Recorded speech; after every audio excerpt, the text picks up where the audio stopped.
Family, I'm gonna go places with this video that I'm not sure if y'all are ready for, but it's what I'm being shown, and I'm being shown it so strongly that I had to make this.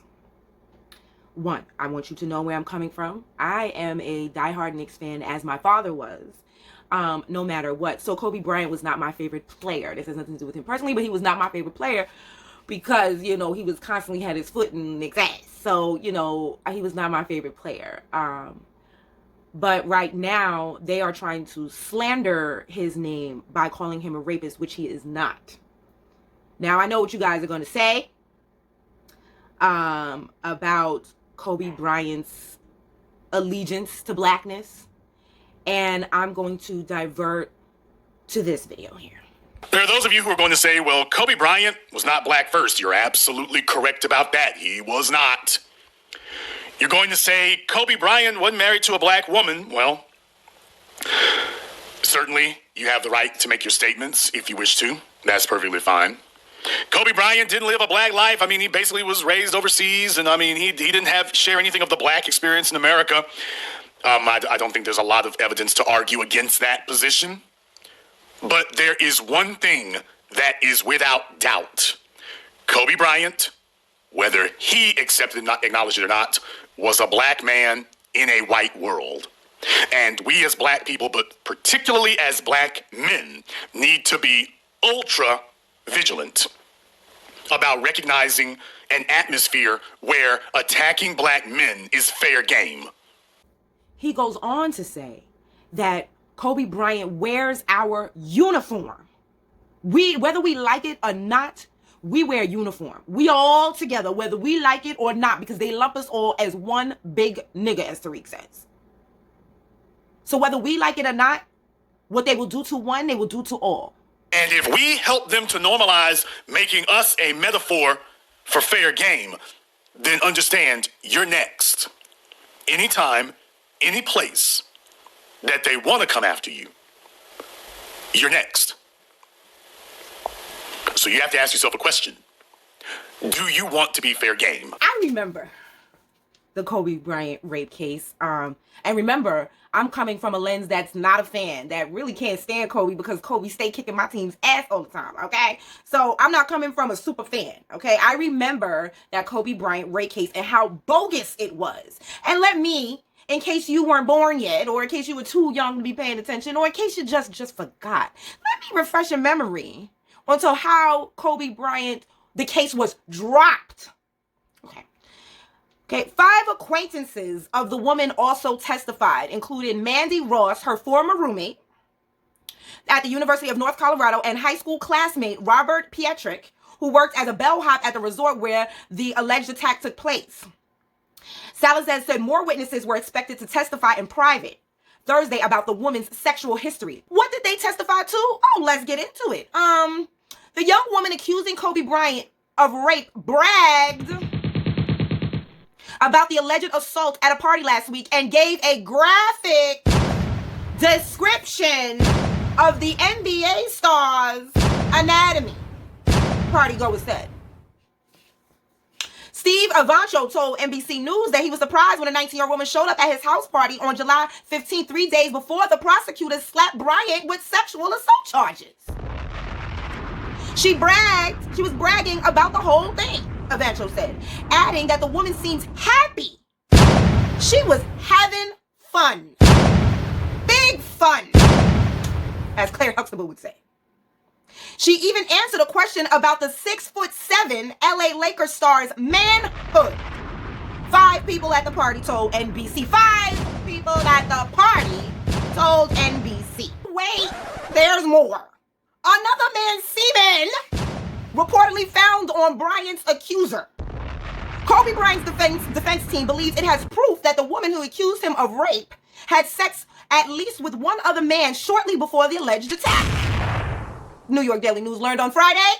The revelation came a day after Bryant's lead defense lawyer, Pamela McKay, caused an uproar at court hearing by asking whether the woman's vaginal tearing was the result of sex with 3 different men in 3 days. I'm sorry, I got to do this. So Miss Pamela was like, did Kobe beat it up or did the other 3 men beat it up? Retired Eagle County District Court Judge William Jones said Mackey asked the question because she has physical evidence suggesting the tearing could have happened during an earlier sexual encounter. There was more than one man's semen found in her panties, Jones said. Ultimately, the case against Kobe Bryant was dismissed today as Eagle County District Attorney Mark Holbert told Judge Terry Ruckridge that the alleged victim did not want to testify or otherwise participate in the trial. Why? Because her friends was telling the truth. That she bragged about the size of his. She had fun, and it was 3 other people's semen in her drawers. That's why she didn't want to testify. Did not want to testify or otherwise participate in the trial. The announcement comes as no surprise, as legal analysts have predicted the case would be dismissed when the alleged victim filed her civil lawsuit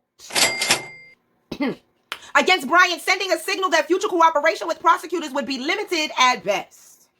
She decided to take the money. The district attorney, Mark, faces re-election.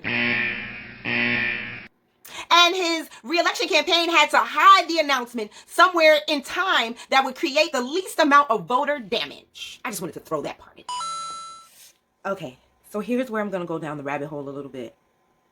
This is when I get nervous about sharing what I've been shown because it's so deep. I get nervous that people are going to call me crazy. But I'm amongst friends and family, right? Okay, get ready. Kobe Bryant and his legal team are going with a new game plan in their battle against high-tech pharmaceuticals for the right to use the name Black Mamba. Both parties have been fighting in court since 2017 over the name. High-tech filed to trademark it in 2015 for its line of diet pills called Black Mamba Hyper Rush. Bryant tried to trademark the name 1 year later and said it's been his nickname throughout his NBA career. People wouldn't be able to distinguish the hoop player from the pills. The 5-time champion also pointed to Nike commercials that use the word hyper, which he said will confuse folks even more with the Hyper Rush diet pills. Now, according to The Blast, in his new legal attack, the retired shooting guard has accused High-Tech of selling products that contain substances that have been banned by the FDA as a dietary supplement. He wants the courts to automatically grant him the Black Mamba trademark as a result. The product marketed and sought to be registered as a dietary supplement has contained and continues to contain prohibited substances by the FDA, DMMAA, and some word I can't pronounce. Read newly filed legal documents. This article was written in May of 2019. During the legal back and forth, High-Tech accused Bryant of being a bully. A pharmaceutical company accused Bryant of being a bully. Why? Because he actually had the money to pay for the lawyers to fight. During the legal back and forth, High-Tech accused Bryant of being a bully and not having a legitimate argument as to why he should get the right to the Black Mamba name. Kobe Bryant is trying to hash out a settlement in the battle with pharma company over Black Mamba before heading to trial. Now, this article was written on the 6th, family. The 6th of January. Okay? So they were in talks for a settlement with a pharmaceutical company. Follow me. I'm going somewhere. International basketball star Kobe Bryant, who won the NBA Most Valuable Player Award in 2008 and the NBA Finals with the Los Angeles Lakers in 2009, is establishing a fund to raise money for educational and health care programs in China, where he is one of the most popular sportsmen. The Kobe Bryant China Fund will partner with the Song Ching Ling Foundation, a charity backed by the WHO, the Chinese government, which offers educational, health care, and sports programs to young people. So my brain said, I wonder, does High-Tech Pharmaceuticals have an office in Wuhan. Wuhan is the city that's locked down right now, quarantined right now, because of the coronavirus. So the first thing I did was look up Wuhan high-tech pharmaceuticals. And I found a high-tech. Now, this high-tech, it's spelled with a K instead of an H. But this is in Wuhan. Then, just to make sure and double checked, I went to high-tech's website. And then they said that they have another company called High-Tech Limited. Here it is. Through its subsidiary, let's pull that. Through its subsidiary, High-Tech Limited, High-Tech has direct access, blah, blah, blah, blah, blah, to manufacturers, right? And then if you go down some more, High-Tech Limited is a joint venture with the U.S.-based High-Tech Pharmaceuticals, one of the world's largest manufacturers, suppliers of active pharmaceutical ingredients, APIs, based in China. Okay, all right. Okay, so then I said, all right, well, where is High-Tech Limited in Wuhan? And look at all of these High-Tech Limiteds that come up in Wuhan. All of these are all subsidiary. I'm going to assume that these are all subsidiary companies. I tried to check, but I'm a regular person on Google. But it's very interesting that I found all of these dots. Now, like I said, I don't have any proof that these companies are owned by the same company, but it's very interesting. This is a map of Wuhan, China. Okay. Here is the exotic seafood store where you can get snake and bat soup and koala meat and all that kind of stuff, right? Now, surrounding it are the two facilities that China is telling us has capabilities of testing and manipulating the coronavirus. Okay, and notice that they're both very near residential districts. Okay, and then we have the facility that is the high-tech facility with a K. I still put it on the map. Still not far from the restaurant. And the high-tech facility that was listed under medical science, the high-tech landing subsidiary of high-tech pharmaceuticals, is right next door to the China seafood place, the exotic seafood place.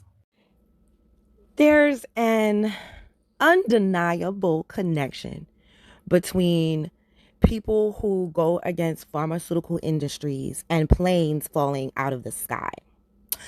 Let's just take a look. Over 100 HIV experts and advocates may have been on board crashed Malaysian plane. On board flight MH17 were a number of delegates headed to Melbourne for the AIDS 2014 conference, which is due to start on Sunday. Over 100 attendees were scheduled to take this flight, but official confirmation of those on board has not yet been released. However, it is known that former International AIDS Society president and leading AIDS researcher Joep Lang was amongst those on the plane. Lang's partner and ART-AIDS board member Jacqueline Van Tongeren was also on board.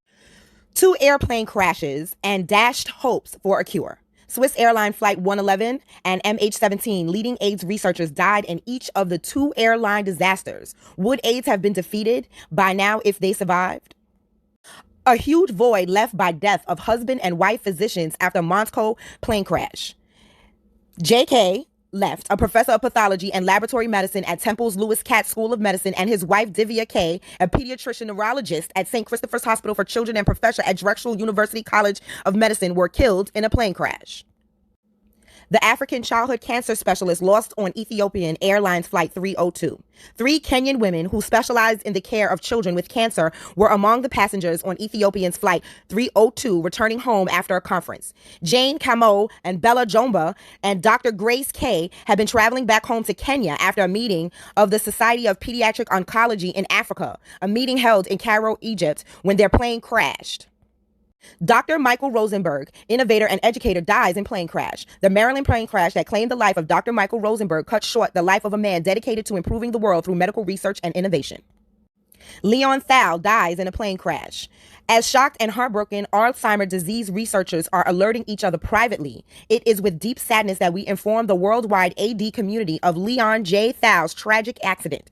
Thal, a beloved leader of clinical Alzheimer's disease research, died Saturday night when the small plane he flew crashed. Sign up for free text alerts. You can find the link in my bio or in the description.